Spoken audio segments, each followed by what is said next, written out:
Ami sir?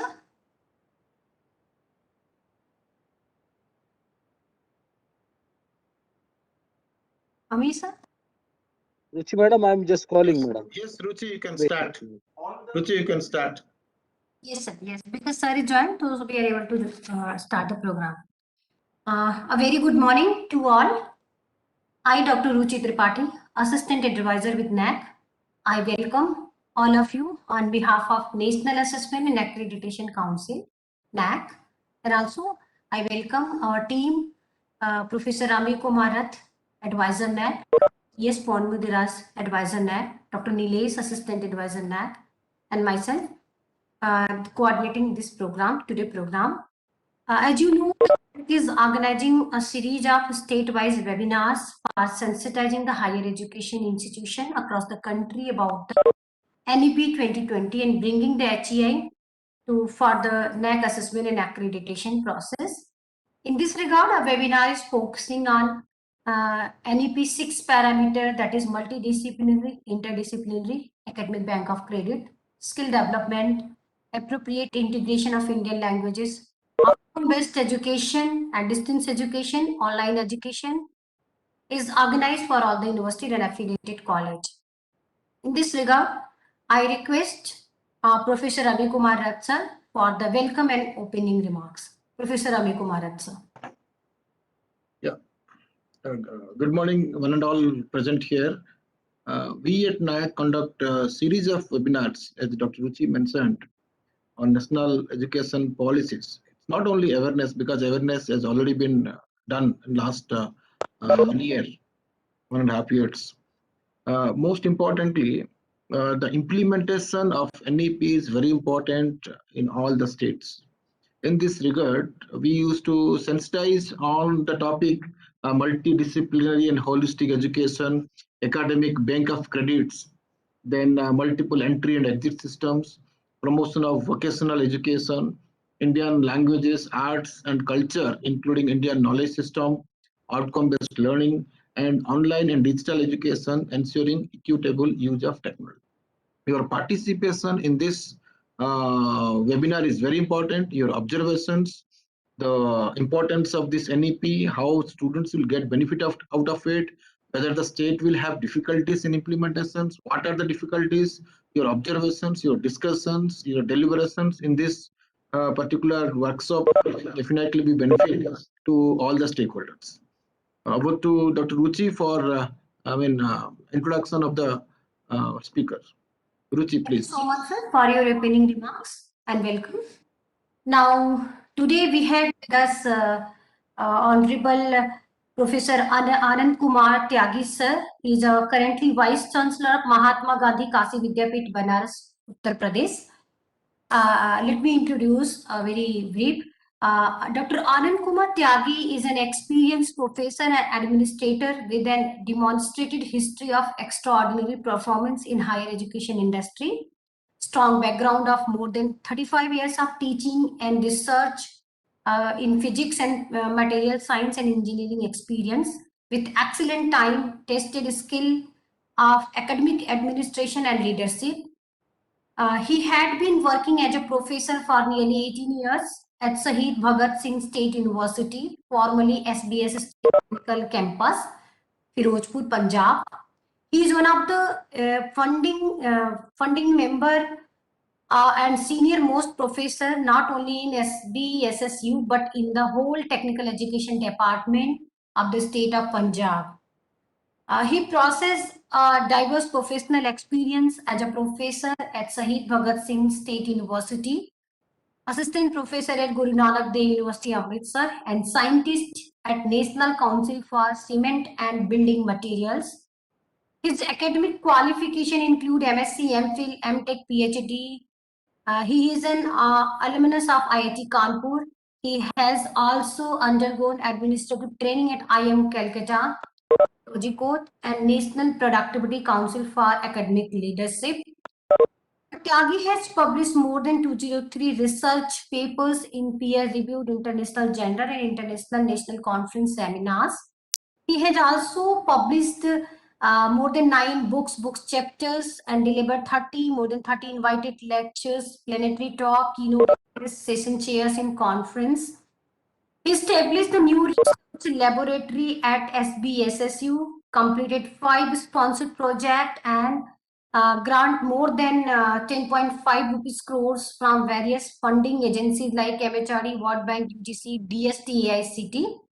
He has guided 11 PhD studies and 30 PG dissertation. Sir has many achievements, like he has also bagged a number of prestigious international national award and recognition like Geometric ITS Award 2000 for Outstanding Research, Geometric Scientific UK, and Indian Thermal Analysis Society, Bhabha Atomic Research Center Mumbai, and Best Scientist Award, National Council of Cement and Building Materials, NCR Unit. Sir has many achievement award and contribution in academic and administrative area. So in very small span of time, we are not able to complete. So I excuse for this. In this regard, I request Professor Anand Kumar Tyagi sir for the today presentation, NEP 2020. In this regard, I just over to the desk to the sir. Sir, please request to you, please continue the session. Dr. Tyagi, sir. Am I audible? Yes, Yeah. you're audible, sir. You're audible, sir. Yeah, good morning, everybody. In fact, this type of activity which has been started by NEC, especially concentrating on the implementation component of the new education policy, is of course of great concern in the present scenario. I will be talking about some of the fundamentals as to what are the basic necessities from where the new education policy was required. The another thing is that in order to actually appreciate the present state of affairs, I will be talking about some of the basic concepts like what is the basic nature of the knowledge, what are the uh, you know the knowledge dissemination agencies, and then we will reach at what are the basic gaps in our Indian education system, and then how the policy addresses all those components. A brief account of that thing, that will be the basic theme of the present day talk. So let me share the screen.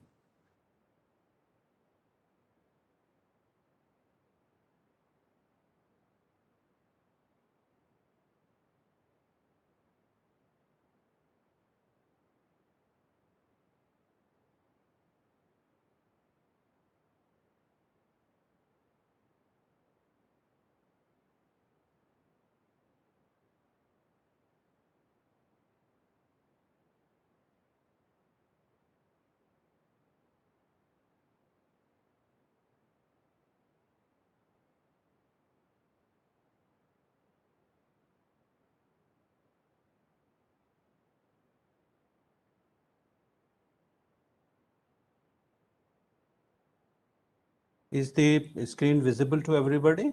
Yes, sir. It's completely visible. Please go ahead. Okay.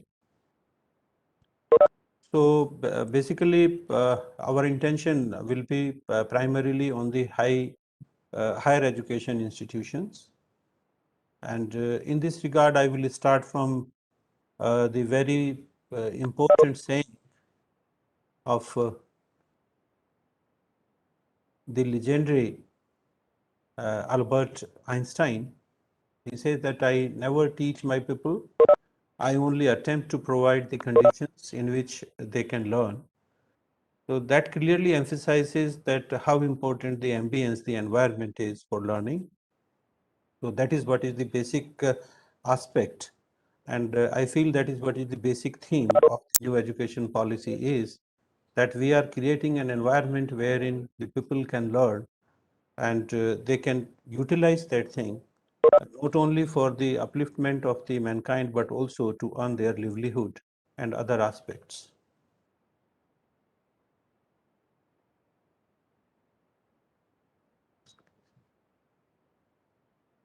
यहाँ से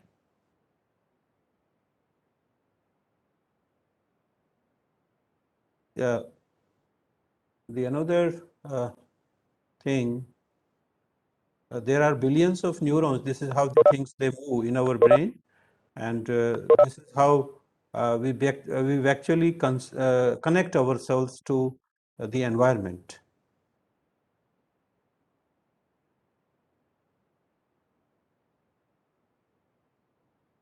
Changing.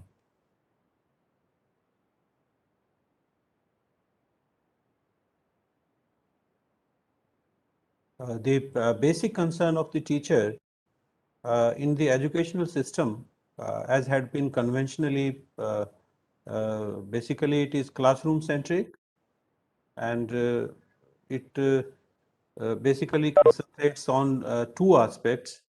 That is, first is the student centric, and second is the learner centric. First of all, we have to be very clear that what we actually are doing these days in our educational systems, we are basically confining ourselves only to the classroom centric activities, and we are hardly concerned about the concept, the concerns of the students, and of course, uh, not only the students, but in general the learners. So that is what is the basic thing, is that we have to essentially concentrate on the students, the learners. The education system which we are having presently basically uh, slightly changing with time. Earlier, as I said, that it was classroom centric, so we were primarily disseminating this knowledge through classroom teachings, laboratories, and other components. But now, with the onset of the new technological aspects, the knowledge has got liberated from the teachers. It's no more confined to the walls of the classroom. Now it is going global in the sense that it is even floating in the air. So learner are having various options to grab it, and now essentially the role of the educators has got changed, because in the change scenario, how to attract the learner, how to attract the students, and how to make the education more suitable to the learner, that is what is the need of the hour. With the globalization, and other aspects, the uh, technology has impacted the employment scenario. Like in a country like ours, where essentially the employment were primarily in the agriculture sector, but now with the changing scenario, the things have changed, and now the employment scenario is greatly changed with the new options. And for that to meet, skill is the essential requirement if we really want to meet the challenges of the labor market. And the skills which are required, they are highly complex. The process is highly dynamic, and they are demanding also in the form that they require the skills which are essentially challenging in character. Our education system essentially must align with these changing skill requirements so that we can produce the stuff which meets the demands of the employment market. At the same time, the challenging task for the education sector is to respond this skill requirement in an economic fashion. That is what is the basic thing is, because in a country like India, here socio-economic aspects are also very important, and our education system has to actually take into account all those aspects. Then and then the system will be more suitable for the country like India.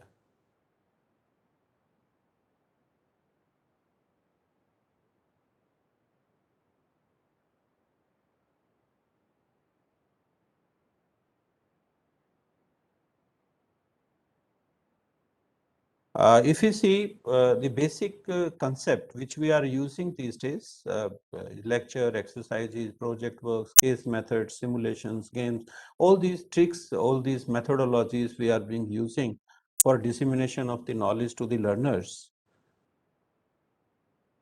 And the learner's self-concept moves from dependency to the independency in the self-directedness. They accumulate the reservoir of experience that is used, and that's what built the knowledge of the learner. Their readiness to learn become increasingly associated with the developmental task of the social roles. So earlier, the education was not actually addressing all those aspects, but various citizens, they are having various roles to play, and accordingly, the skill requirement is also different. So with time, the curricular perspectives have changed a lot. And we can't afford to postpone all these things to accommodate in our education system. And it is the urgent requirement which we have to basically address without wasting much time. So that way, if we in nutshell say, the basic requirement has moved from subject-centeredness to the performance-centeredness. Because finally, the role, if we really want to address those challenges, that is what is going to be reflected in the form of performance of the individuals. So we have to basically create those things so that at least those preparedness of the learners can be addressed so that they can meet the challenges of the social roles which they have to play in the modern society.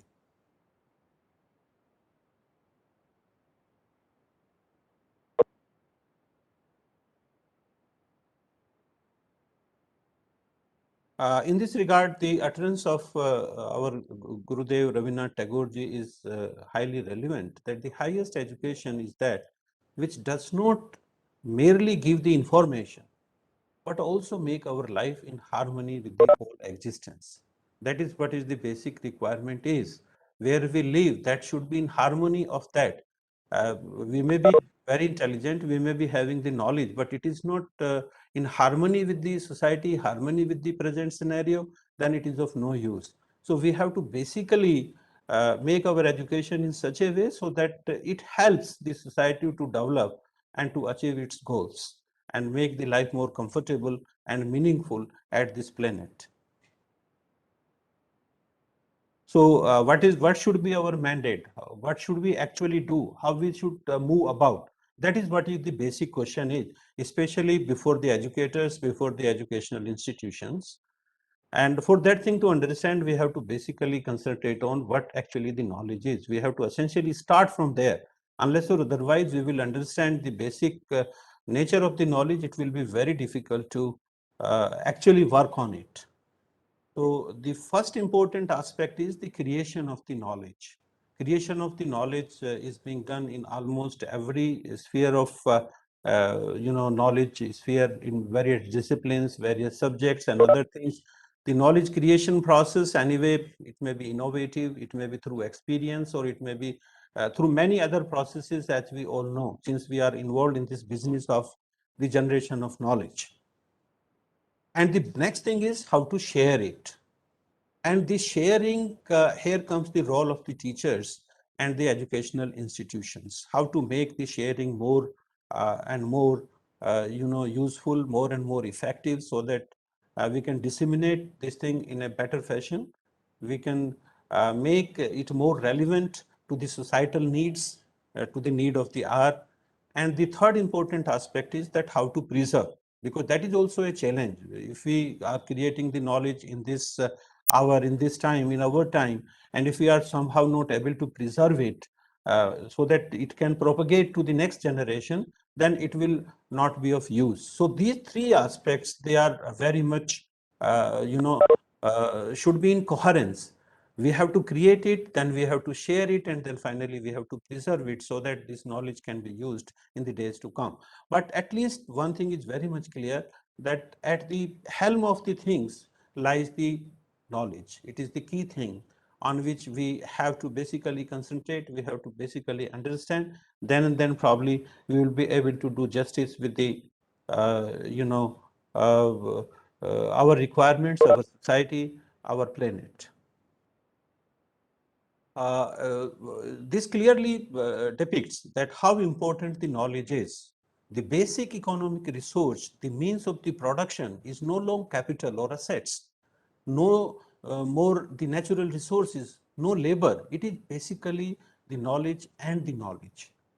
So whatever is essential requirement for the world today, for a country today, is essentially the knowledge. Unless or otherwise we are having it, then everything becomes redundant. We may be very rich in resources, we may be very rich in number of people, we may be very rich in many aspects.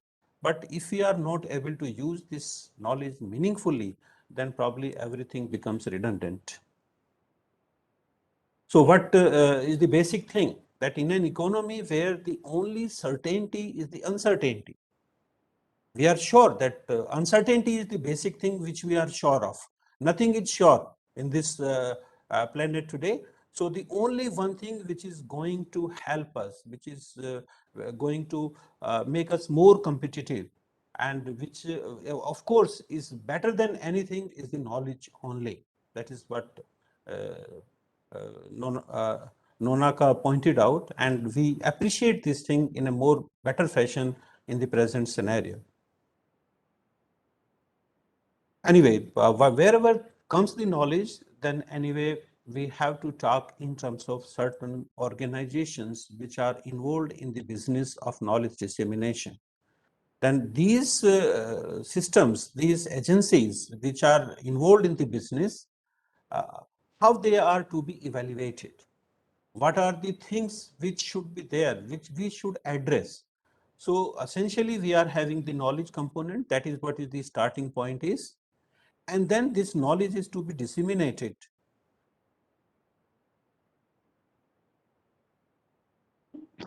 That is what is the learning process is. And then through learning, we innovate, we add to the knowledge. So this is what is the brilliance cycle, organizational brilliance. Every setup, the setup can be an individual, it can be an institution.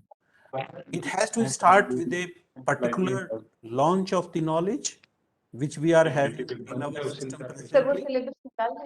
And then we have to add to it through the process of learning. We have to disseminate it so that the new generation people, they will innovate something and further add to the knowledge. हम निकल गए बेटा शाम को फिर MA का भी division है So kindly switch off your mics. Some of the participants, they have put on their mics. Please put off your mics. So if you see that way, this knowledge business is essentially has become an enterprise. It's not a simple conventional schooling or college or gurukuls as we used to have in our country. Basically, it has converted into an industry-like system, a complete system which is having some well-defined components.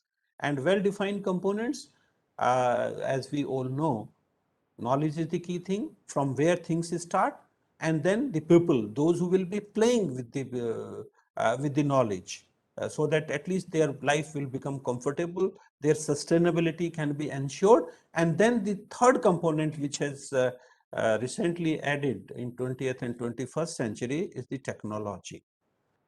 So this technology, which is a result of innovation, or it is a result of the continuously practicing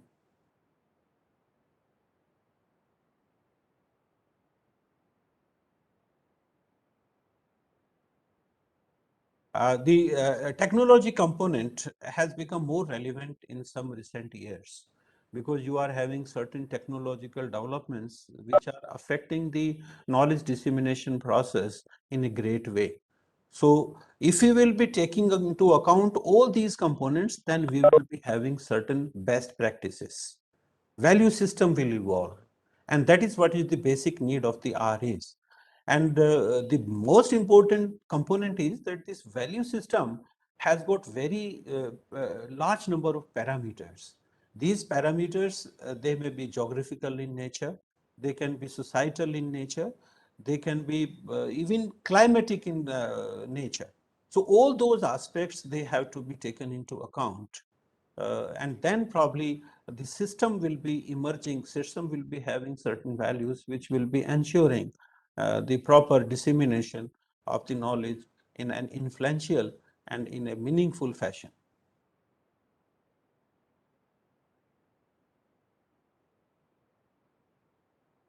If you see the learning organization, which we were just talking about, we generally have certain, people are there, then they are involved in the process of creation of the knowledge.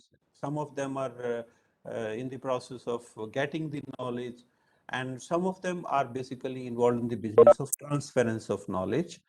And the basic building block, if you will see in a learning organization, uh, the very important is the supportive learning environment, the ambience wherein we are being placed. And then you are having the concrete learning processes and practices of which we were talking about in the last slide. What are the best practices which had been evolved over time? And then the third important thing is the leadership behavior that reinforces learning. All these three components, they have to be addressed in a very supportive fashion, in a very generative fashion, so that they will complement each other, and finally we will be having a system wherein the dissemination of knowledge can be useful, can be meaningful, can be fruitful and supportive to the society, and it will also ensuring our sustainability on the planet.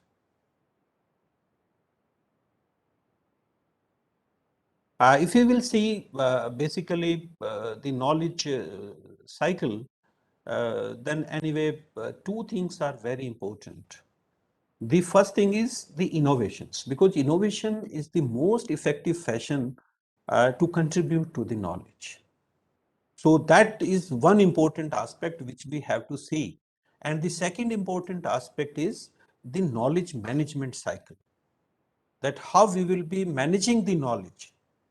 Luckily, the national education policy, which has been given by our respected Prime Minister Saab, that clearly involves both the aspects in a more influential fashion. It provides a complete platform wherein you can think of adding to the knowledge in a very useful fashion. And then once the knowledge is there, then how we will be playing with it, how we will be manipulating it, that is also very important. And both the things, they have been nicely integrated in the approach which we will be talking about this morning. The knowledge management aspect, as we all know, is essentially having four important pillars. First is the leadership. What type of leadership we are being providing to the educational institutions, to the setups which are involved in the business of knowledge dissemination. That may be starting the monitoring agency, that may be the universities, that may be the colleges, the leaders of them, the heads, the executives, which are governing the entire processes. They are governing the corporate culture, strategic planning, vision and goals, strategic alignment towards the system, national culture, climate, attention, management, trust, everything, whatever is the thing. It is to be facilitated by the leadership, which are governing, which are making the planning, the planners of the education. And the second thing is the organization. Organization where you are involved in the business of this knowledge dissemination. Maybe universities, maybe colleges, or maybe some other even other agencies which are doing so. So in the organization, the process knowledge flows, procedures, metrics, mapping, workflows, transformation, change, improvements, and so on. And the third important component which has recently added is the technology. And technology, of course, the list is endless.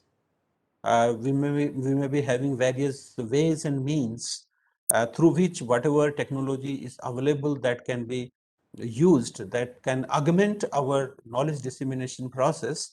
That may be the conventional social networking, blogs, wikis, collaborative tools, document management, content management, journals, e-contents, data, texting, decision support, and all those aspects. They will be, the tools with which the knowledge will be becoming more acceptable to the learner.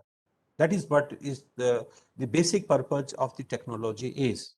And the third and the fourth important component is the learning process.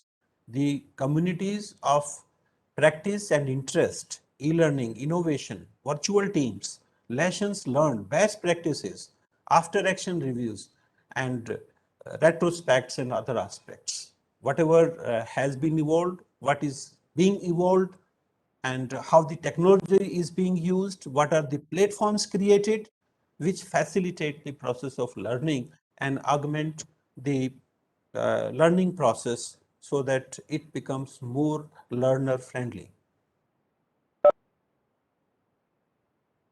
If you see the entire knowledge management framework, then this slide will clearly be concentrating, will clearly be saying that how we have to move about.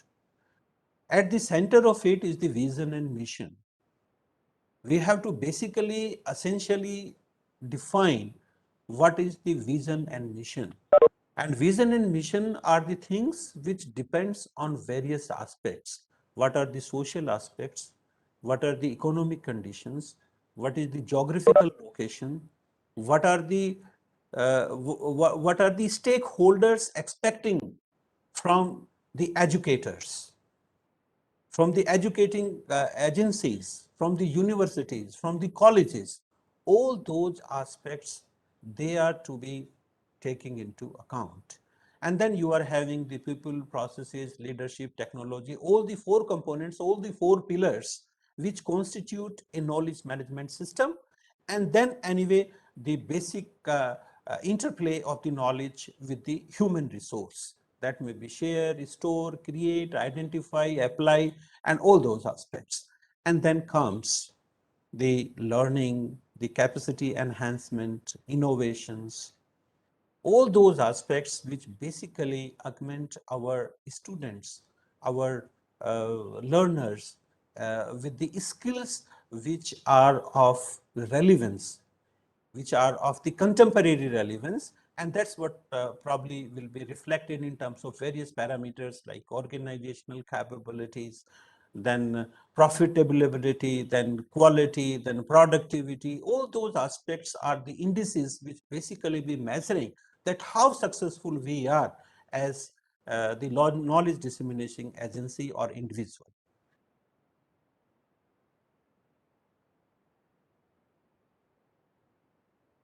Then let us come to the conclusions that what are the features of the higher education institutions, how they should be. We should have highly qualified faculty, then we should have excellence in research results, quality of teaching and learning, high levels of governance and non-government resource of funding, international and highly talented students, academic freedom, well-qualified autonomous governance structure, and well-equipped facilities for teaching, research, administration, and often student life. All those aspects are basically the essential component. And these are the basic things from where our new education policy basically addresses. Because we are already having a particular system in place, then how to basically upgrade that system so that it will be meeting all these features of the higher education institutions. That is what the basic challenge is. And that's what the education policy addresses, all these aspects component wise. It will be talking about the teachers training. It will be talking about the excellence in results. A complete roadmap has been spelled out over there. Similarly, getting the funding from various quarters through interaction with industries, other agencies, or through government funding, or whatever are the resources. And then anyway, the globalization, the interaction with the rest of the world, so that at least we can globalize it, we can be at par with any top international academic institution. And of course, it can always be achieved through the academic freedom. If you are giving freedom to the students, if you are giving freedom to the teachers, and this freedom is not only in terms of where they want to read, this should be in terms of what they want to learn. And that is what is the basic thing is, that now the teachers, they are free to basically select the area of activity from where they will be excelling through various processes, through teachers training, through research, and through getting funding from various agencies. And similarly, the student will also be benefited through selection of the courses of their interest. Say, it may so happen that a student who is learning history, he may be interested in a bit of the computer science, or he may be interested in Vedic mathematics. So all those aspects, they are being integrated in this new approach. And anyway, the freedom of the learning institutions, there should not be an impairment in terms of certain governing agencies. They should be able to decide on their own that what type of courses they want to start. It's not so that if it is the requirement of a particular location, then institutions, they will be given the liberty to start those courses. It's not so that the government sitting at the center or government sitting at the state will dictate that these are the courses which are to be started. No, that type of thing, is not child of the new education policy. The new education policy clearly gives the freedom to the universities, freedom to the institutions, freedom to the students, freedom to the teachers. So what are the basic thing? Radical transformation and dynamism in the education scenario. First of all, changing shape and role of the education. That is what is the basic concept which we have to first understand. And this aspect is dependent on various things. We have to see this changing shape and role of education in socio-economic, in geographical, in racial, and other aspects. Then and then probably we will be able to do justice. Similarly, we have to keep an eye on the worldwide transformation in education system, that how rest of the world is being doing, because finally we have to compete with the people sitting in developed countries. And then based on all these aspects, we have to make our system dynamic in such a way so that at least we will be able to meet all those challenges, so that our students, our teachers, they will be at par with any standard global teacher or global student. And for that aspect, we have to be quite assertive. We have basically should have well-defined assessment methodologies. Those assessment methodologies, they will be equally applicable for teachers, equally for the students. And generally, people talk in terms of Washington Accord, the outcome-based education and all those aspects. Similarly, we are having just to ascertain the persistence in the quality management, we are having accreditation processes. And these accreditation processes, they can be national or international. But anyway, since our new education policy is concentrating on altogether new aspects, and that is somehow being done first time in a country like India, wherein you are being integrating the time-tested Indian values with the education system, and then of course the employability and all those aspects. So that way we have to basically change this evaluation, the assessment methodology also accordingly. And somehow our NAAC is very useful in that aspect. So they are adopting such a useful tools and tricks so that at least the actual assessment of the universities and colleges may be done in a more effective fashion. And over here, the basic thing is that we have to do this entire exercise keeping in view the Indian perspectives. Because as far as the assessment is concerned, international assessment, what they do, they are being doing at the international level, and then their parameters, indices are also altogether different. But our system is, we have to Indianize it. We have to take into account all those things so that at least the launching platform, which is of course very much Indian in nature, it has to be the actual, the right platform, and from where you can move towards the global standards. So that is what is the basic important role our NAAC is being playing. And then anyway, we can take up various case studies, we can learn from various agencies, we can see Indian case studies, that how various institutions they have come up, how their accreditation, their evaluation, their quality of education, it is being improving continuously over the time. So all those things, they can be demonstrated, and this is how the learning process will start, and that can ensure the radical transformation and dynamism from the existing to the expected levels, which are basically the need of the new education policy. And for that aspect, since we all are involved in the process of this knowledge dissemination, we usually have two methods of assessment. First, we are having the input-output, wherein the conventional things, they are being usually being done as we used to do long back in India also. And recently, you are having the outcome-based assessment. And here, the basic thing is not only the knowledge, attainment of the knowledge. We will be concentrating on skill, behavior, employability, and all those aspects also, so that our students will become, relevant, not only in the Indian perspective, but also in global perspective.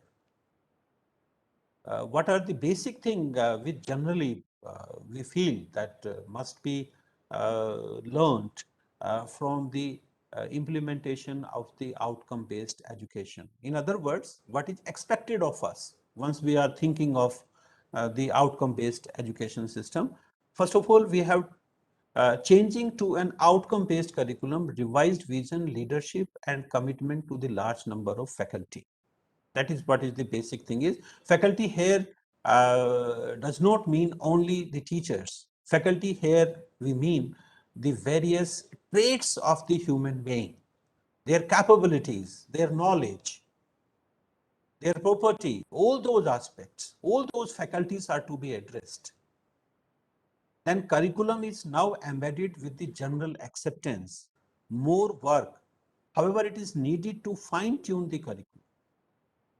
That is what is the basic thing, and somehow we are having a model curriculum now, which has been prepared by the experts, but still you are having a liberty, say of 30% or 35 or 40%, so that you can fine tune it, keeping in view the local requirements, and then move to the outcome based education, uh, in a more systematic fashion. We should not take it as a complex process. If we are laying out all the entire thing, then probably the things will be in a more appropriate fashion. Say, for example, I take the example of any course. In any course, you are having, say, for example, 6 units. Then each unit will be having its own course objective. Say there are 5 course objectives, so we will be saying that this course objective is related to this unit. This course objective is related to this unit. So you are having 1:1 relationship with the course objective, with the syllabi, curriculum. And then you are having large number of such courses being offered in a particular program, then you are having program objectives. So based on the performance of the students in the course attainment of the course objective, we will be finally assessing the performance of the student in the program. So this is how we will basically be evaluating that whether we are really capable and how our students are performing uh, uh, as a result of this changed policy. We have to basically ascertain the curriculum mapping as I showed with you.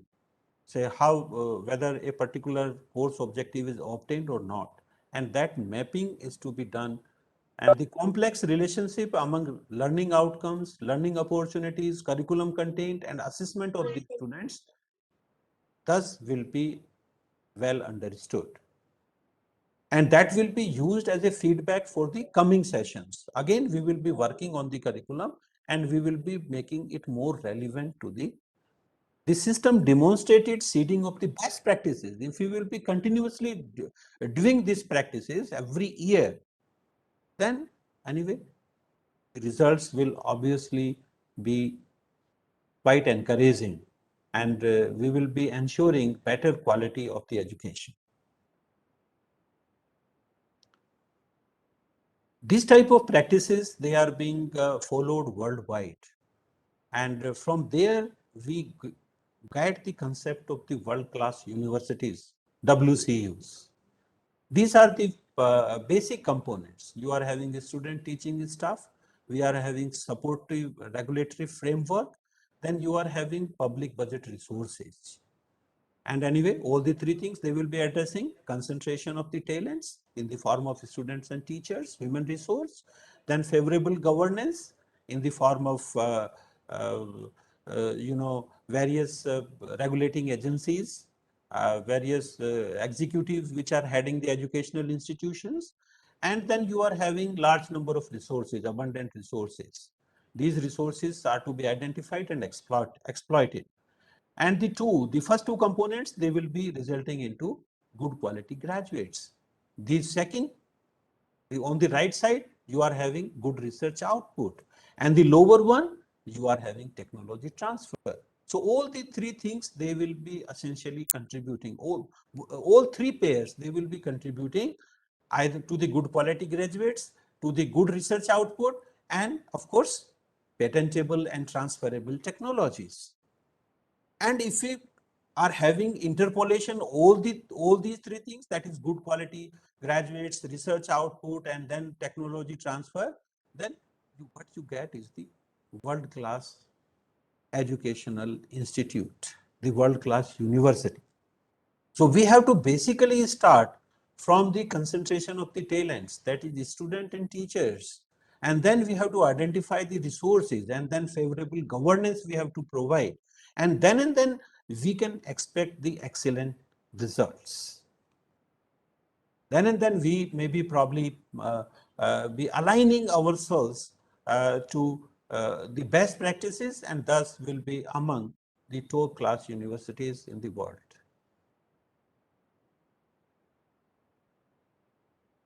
Then what are the academic resources? Because that is what is the basic component, which of course our institutions in India, they were slightly lacking. And that is what is the primary focus of the new education policy, basically rests on these academic resources. So in academic resources, we basically have ICT infrastructure, digital nerve systems, communication, computing resource. You are having academic resources. We are having visionary leadership, quality faculty, researchers, students, administrators. Similarly, information infrastructure, that may be best in class, scholarly literature, trade literature, databases, then data sets, discovery tools, and other things. And similarly, best laboratories, they can be science laboratory, computing laboratories, innovation centers. You can have language, and then you can have even for especially abled people some arrangements and all those aspects. So that is what must be the academic resource. The new education policies concentrates on these four aspects in a very concentrated fashion, in a very effective fashion. All those aspects, they are basically the aspects which we have to concentrate on if we really want a successful implementation of the new education policy. If you see the present Indian scenario, the basic thing which we see in our workforce, which we are being getting through our educational institutions, the formal vocational training, which is the need of the hour, is very low. It's only 2.2% in the age group of 15 to 59. And it is only 8.6% vocational training through non-formal channels. On the World Youth Skill Day on 2021, our Honorable Prime Minister basically underscored the importance of the skilled workforce for achieving the goal of becoming Atmanirbhar Bharat, so that we will be able to do all the things ourselves. He said that the today's world, only those individuals and countries will grow which are skilled. And that's not the thing in our country. That's throughout the globe. Everywhere it is, everybody is appreciating that skill should be at the center of the education system. India is forecast to become the world's largest producer of graduate. We will, even overtaking China in the recent future. But the most reports highlight that the challenge of Indian economy is the shortfall of the vocational skills. The number of graduates are very large, but the skills are not up to mark. So that way, even if we are producing large number of graduates, but if the skills are not up to mark, then they will not be contributing much to the development of the nation. That is what is the basic concern is. And that was the basic need of the new education policy, from where the education policy basically started. Population is continuously rising and growing at the rate of 32% roughly. That is what is expected in the next 2 decades also.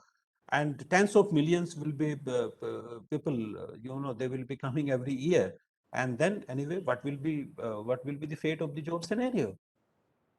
If we are sitting at this stage, if we will not be addressing those challenges, if we are not foreseeing those problems at present, then anyway we will be nowhere.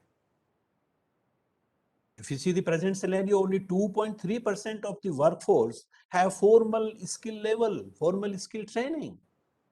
You see, the country wherein crores of graduates are being produced and only 2.3 are relevant, then anyway, the thing are so, it's an alarming situation. If we compare ourselves, the developed countries, say in Germany, it is roughly 80%. And our place, it's only 2.3%. So these are some of the things which we have to basically take into account. This report also clearly says that if you really want to have a sustainable economic growth, then you have to basically give special emphasis on the vocational education. That is what is the basic thing is. And if you see the employment scenario also, because ours is a agrarian economy, and now with the time, the things are being changing. The contribution to the agriculture to the economy, in the recent years, if you see, is slightly shifting towards other aspects. Say, for example, you are having construction, motor industry, and other aspects. So those things, those areas are also becoming important day by day. So we have to basically concentrate on that aspect. And even if you see, even in agriculture, things are being changing. You are having a complete transformation. If you feel that a unskilled person will be a good farmer, that is not possible. Because finally things are going to be mechanized, and unless or otherwise you are having properly educated people, even in the farming sector, it will be very difficult to compete with the developed countries. So that way, the vocational training, of course, which is at very low in our country, has to be given more impetus, and then probably we will be able to meet the challenges. The basic problem which we are facing in India these days is the conventional mindset. If you see the general Indian parents, they hardly are concerned with these vocational skills and other aspects.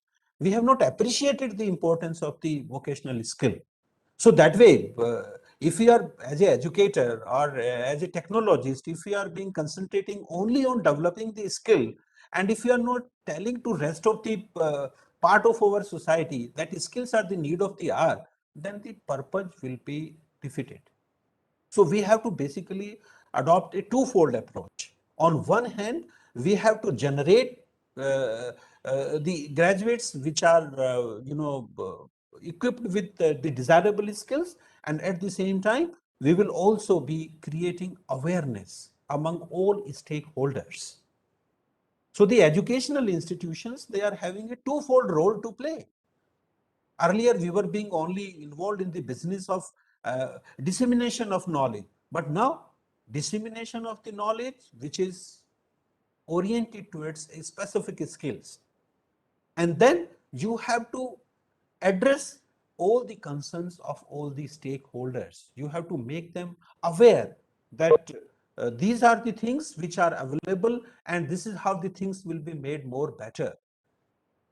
So these are some of the recent things which anyway as educational institutions we have to concentrate upon.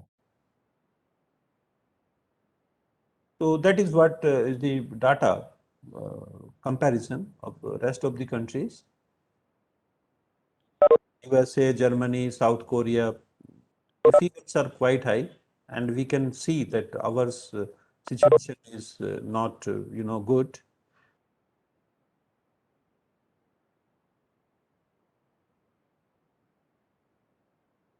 So if you see the actual aspects, the fundamental skill, the employability skill, and the entrepreneurial skills, then roughly in a country where we are having 468 million people as the workforce, around 92% are there in the informal sector, and around 31% are illiterate. 13% have primary education, and only 6% were the college graduates. And 2% of the workforce has formal vocational training, only 2%. And 9% are non-formal vocational training. The figures are alarming. We as educators, at university, as colleges, we are contributing only 2% towards the vocational training. And the unorganized sector, that is contributing 9%. We ourselves can assess ourselves that what we are contributing, our contribution to the society, to the nation, is very small as compared to the unorganized sector even. So we have to basically say, we have to basically introspect, and we have to plan our strategy in a more effective fashion. And for that aspect, these three things, the fundamental skills, the basic and higher cognitive skills, social and behavioral skills, technical and vocational skills, they are basically the essential skills which we were being concentrating upon even earlier. But now, if we really want to contribute to the economy and to the economic sector and to the employability of the country, then we have to basically see these employability skills. Basic and higher cognitive, technical and vocational, social and behavioral. All the three major employability skills, they should be addressed. And employability means there is some agency which will be employing these graduates. But we are a very large number, 468 million. So only the employability skills are not going to help. We have to generate large number of entrepreneurs also. We have to create an environment where our graduates, they may think of starting their own setups. And that's what is the basic thing in our new education policy. There's a specific emphasis on entrepreneurial skills. And again, here also you are having all the three aspects. Like in the conventional skills, you are having technical and vocational, you are having basic and higher cognitive, and social and behavioral. So basically, these three types of basic skills, which are basic and higher cognitive, social and behavioral, and technical and vocational, they are basically to be, understood in all the three aspects. So you are having basically a 3 multiplied by 3 situation. It's a matrix, 3 by 3 matrix, wherein you will be addressing the fundamental skill, employability skill, and entrepreneurial skill with all the three conventional type of aspects, traits. So that is what is the basic thing. The 3 by 6 matrix should be at the center of our education policy, and that is what has been nicely done by this implementation of the new concept of the national education policy.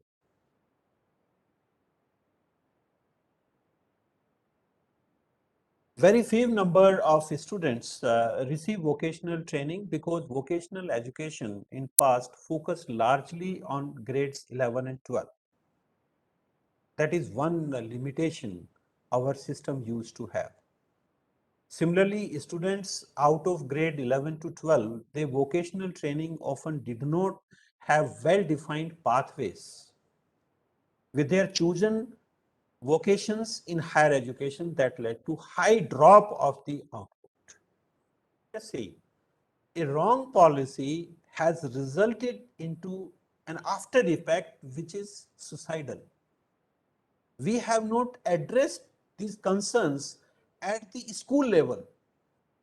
And that's why it has created problem in the higher education. You are having higher education dropout problem in the higher education. That was the basic problem our education system was facing. And that finally affected all the aspects. They finally affected the employability, entrepreneurship, everything was being adversely affected because of all these aspects. So we have to basically work on our education system as a integrated system. And that is what is the basic thing is. We are not treating the primary education, the middle education, the higher education separately. We are having a comprehensive system. We are having a comprehensive policy which clearly addresses that what should be done at what stage. We are having a big document, and as administrators, as educators, as the executives of the high educational institutions, we all have read it, and we have read it many times. But have we ever tried that? Where is the lacuna?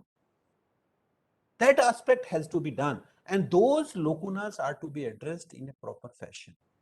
And you have, because things cannot be changed overnight. You can't create the avenues at 11th and 12th standard immediately. So we have to prepare ourselves as higher education institutions so that whatever deficiencies were there at +1 and +2 standards, at least they can be addressed once the student come to a graduate program.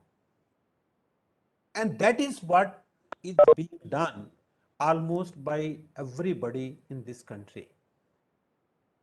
The common minimum courses, they have been identified. The universities have been given the liberties to augment those common minimum courses with the rationale of the locality and the local requirements in terms of the employability, in terms of the entrepreneurial skills and other aspects. Because say, if I am there in Bangalore, and entrepreneurial skills obviously should be computer related. If I am sitting, say, in a city where we are having handicraft, then anyway, the entrepreneurial skills must be towards MSME. So those aspects, they should be there in the 30%. So as policy makers, the education policy is a well documented document, and it provides almost all opportunities. But the thing is that we have to essentially identify that what is relevant to us and how we can make the various provisions of this policy useful for our institutions, for our area, for my district, for my state. That is what is the basic thing is. And anyway, in this thing, we can even take help of the private players also, which has been avoided in the previous years. Because every institution cannot have everything. There may be certain skills for which you will be requiring some other agencies. So we should be free to take those things. Say, for example, you are final year students. They want to attain certain skills which are required for a specific job. For that thing, we can always hire an agency which will be creating some sort of sharpening of these skills. Finishing school we can have. So those type of inclusion of the private sector, that can also be done to meet the specific requirement, because every institution cannot have everything. So those aspects should be done. Anyway, the education policy as a big document does not much concentrate on the inclusion of the private universities or the international universities in the country, but at least this type of things we can do at our own level, because these such finishing school agencies, they are available almost everywhere.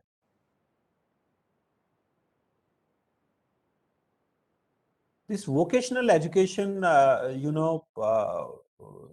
generally, that's a myth, in our society. People feel that it is inferior as compared to the mainstream education.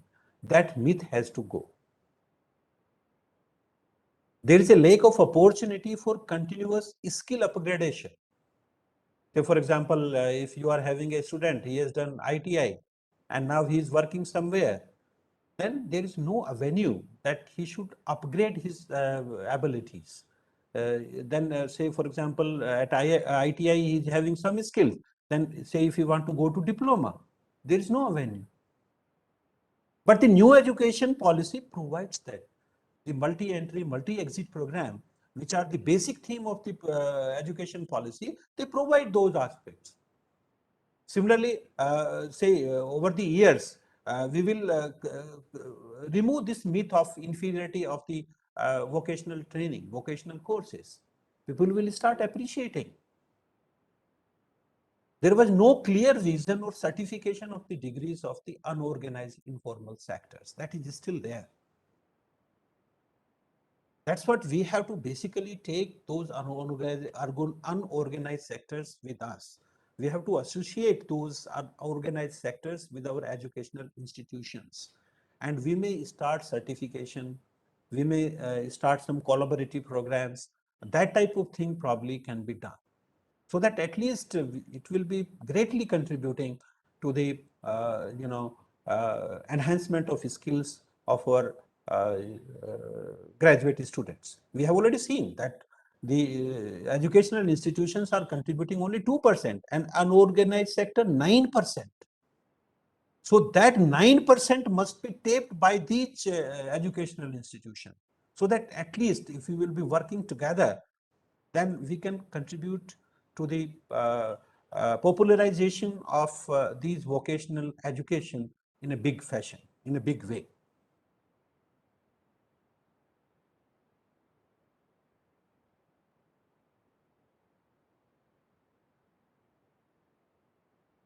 By 2025, the basic thing is that almost 50% of the learners through school and higher education system, they are expected to be vocationally trained.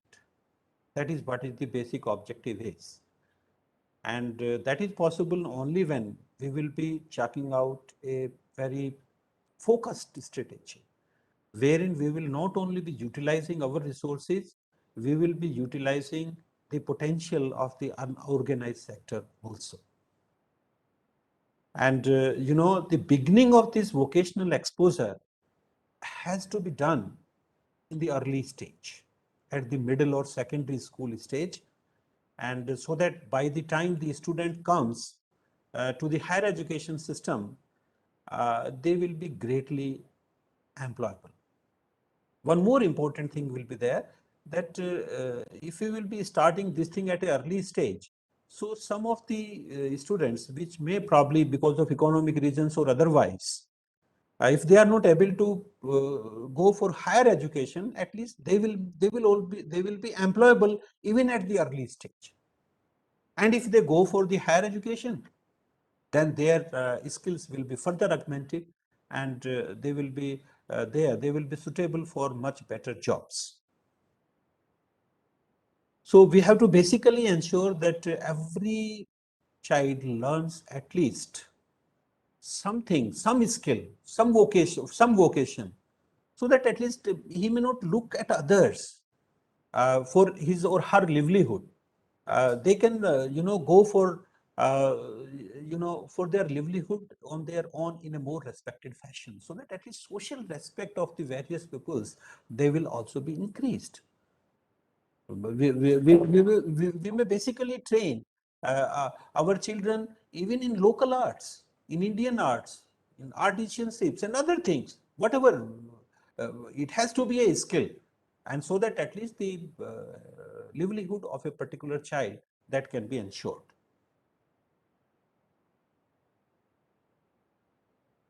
Higher education institutions, anyway, they can take help of various other agencies. They can take help of industries. They can take help of NGOs.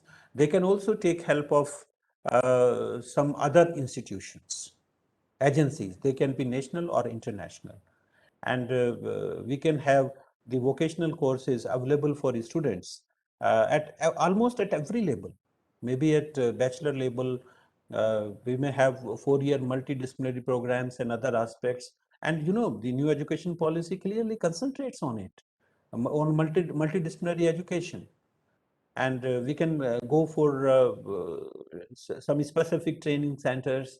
We can have incubation centers in higher education institutions. We can have partnership with the industry. We can have partnership with other departments, or we can have even some international agencies also, which may be helping us in this endeavor.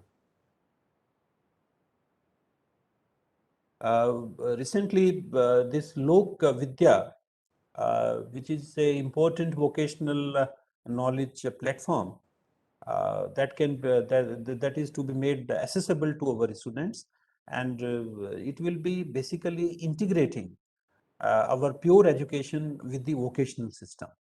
So that is a very good initiative.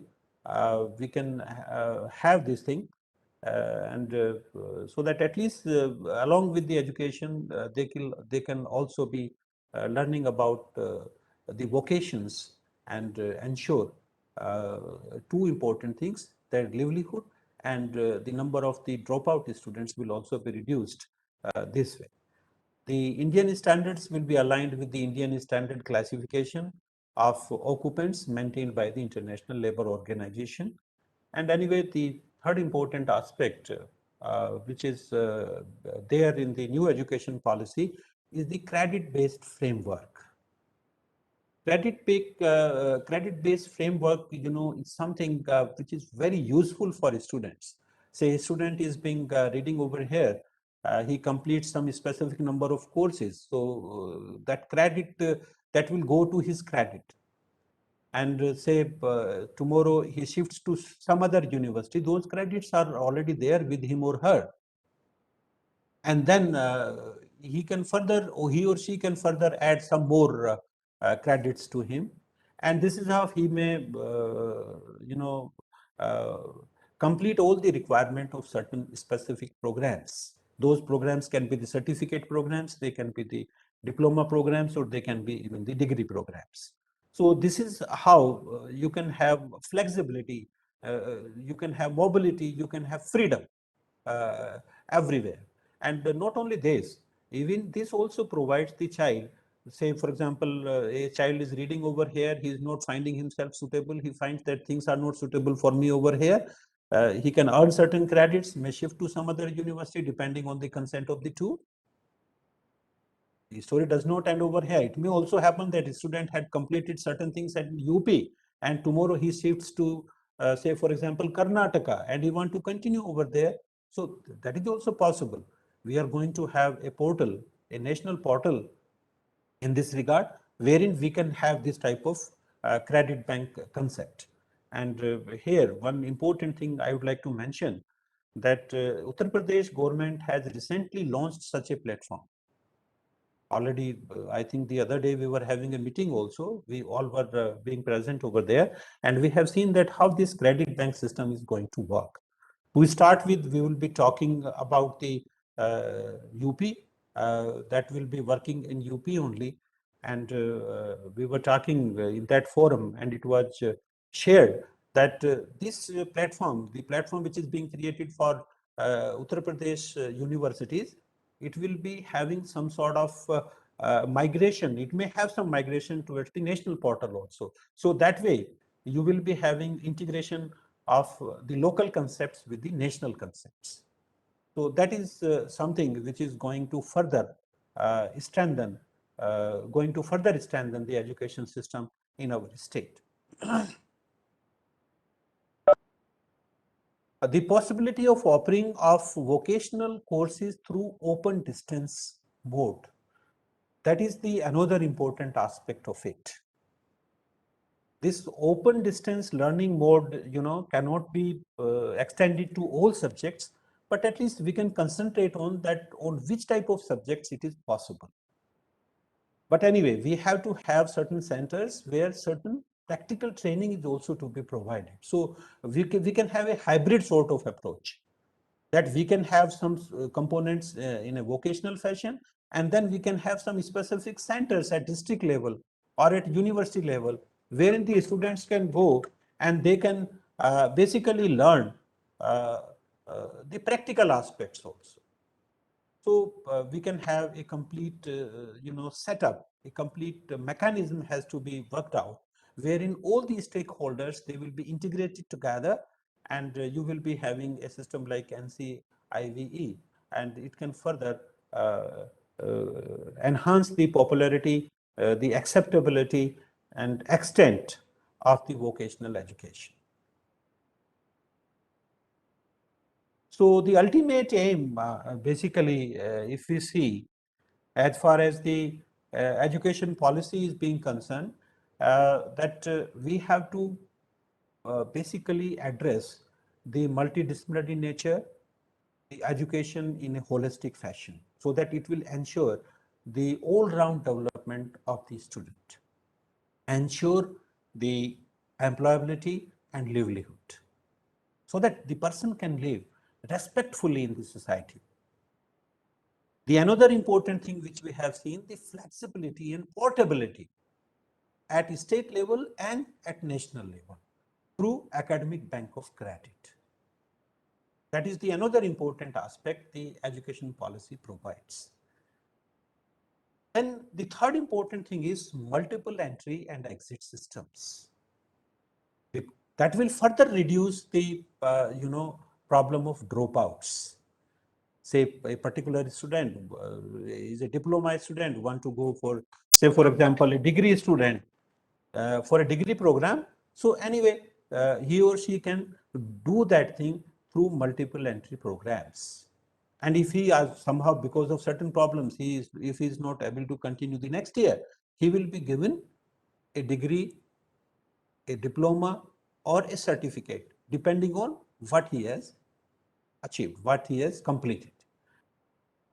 The another important aspect is the promotion of the vocational education, which we have talked at length, because that is what is at the center of the new education policy. That is the another aspect that we will be working out on ways and means for popularizing the vocational education, so that we can have more emphasis on skill and more emphasis on the employability. And the four important thing, of course, which we were not able to concentrate on today in the present talk, is the inclusion of the Indian languages, art, culture, and Indian knowledge systems to our students. That is a very crucial aspects, because unless or otherwise the Indian value system is being integrated with the education, it is really difficult to create the big, useful, the meaningful human beings. Because the purpose of the education is not only to create the persons, those who are capable of creating the skills or to get to earn the livelihood in a respectable fashion. But finally, the ultimate aim is to create the good citizens. So that is possible only when we will integrate the entire thing with the knowledge system, with the value system of India. And then in this process, the main thing is that we have to basically change the way we assess the students. We will be implementing the outcome-based learning system, and then we will be evaluating both student and teachers, so that at least accountability can be faced, and this feedback system will be further used to augment our education system, so that it will be resulting finally into certain best practices over which our Indian education system will be at par with the global education system.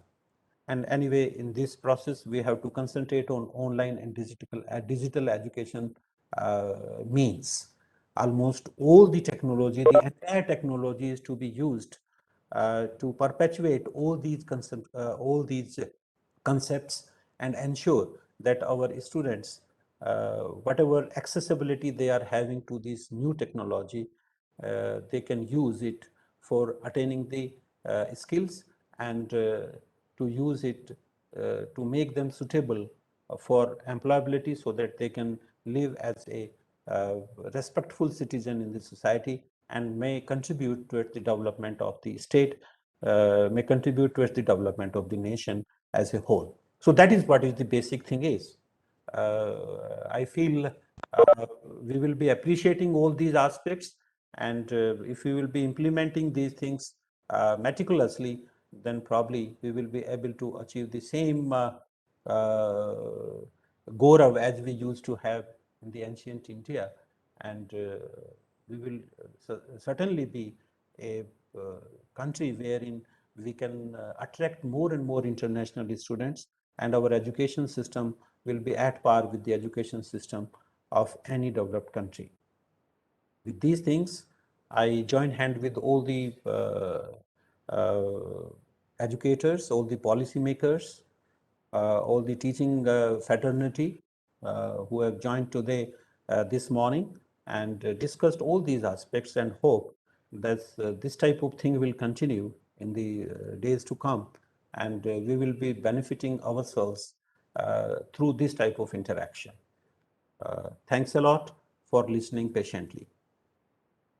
Thank you very much. Thank you, sir. Thank you so much for your wonderful and very informative presentation. Thank you very much. Now I request to all respected participants, if you want to ask any query related to the NEP 2020, or you have any suggestion or any concern, you can share in this forum.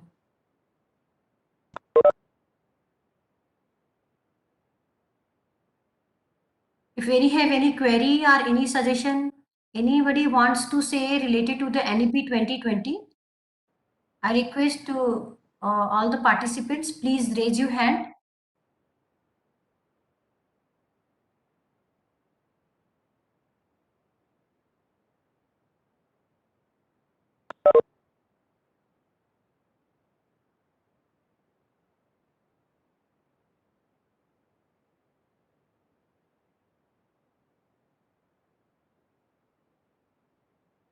Okay, there is no query. I think so. I request Dr. Nilesh to propose the vote of thanks. Dr. Nilesh. Okay, ma'am. Thank you, madam. So I'm very thankful to our today's guest speaker, Professor Tyagi sir, the Vice Chancellor of Mahatma Gandhi Kashi Vidyapit. I'm very thankful to sir for giving us time and for speaking on today's webinar, which is in line with the NEP. I'm thankful to our Professor S.C. Sharma sir, Director NAAC, for giving us opportunity to conducting these types of webinar regularly for each and every states. And we are also helping, we are also coming forward, and we also want that the institutions should also come forward for taking participation in such types of webinar. I'm thankful to the coordinator of this program, Professor Amia Nagar, an NAAC advisor, and to Mr. B.N. Kodamudi Raj, sir, the advisor NAAC, and also to my colleague, Dr. Ruchi, Head of Assistant Advisor NAAC, for contributing to today's webinar. So I'm again thankful to Professor A.K. Tyagi, sir. Thank you so much, sir, for giving us time. And Thank you, also, thank you. I request you again that in the future also, we will be organizing the program like this for the stakeholder and also for the HEIs of the Uttar Pradesh. So thank you once and all. Thank you so much, sir. Thank you, thank you, thank you. Thank you, Dr. Nilesh. Thank you, Tyagi, sir. I think program is over, so we stop the program. Thank you so much. Request to ICT, please stop the program.